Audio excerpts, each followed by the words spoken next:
Alright, this is a trash-picked Ridgid.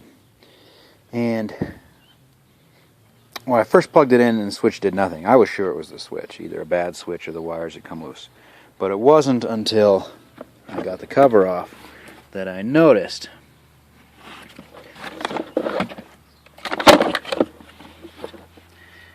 You can't probably see it down in there, but that wire had come off the brush. So she had, you know, no actual continuity into the brushes. It's been around the block once or twice for sure.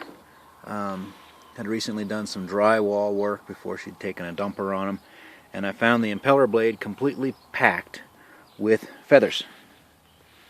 I suspect they're fly tying feathers because of some of the bright colors. Regardless, I just gotta zip that apart, and I gotta get that washer off somehow. But then pull that motor out, resolder that wire on, and I'll have a perfectly good trash pick Ridgid vacuum. Go ahead.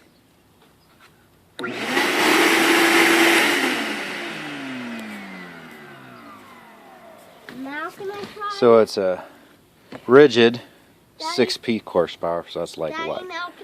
3/4 horse. 14-gallon with the scroll noise reduction. Can I try it? Yeah, but I don't want you sucking up muddy dirt, buddy. We kind of did this in the rain. How's this? Sure. We'll see what it does.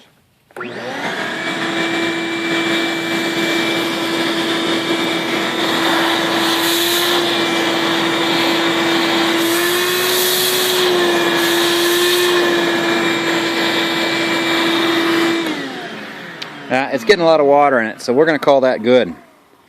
But there we go. Yeah, I don't have please.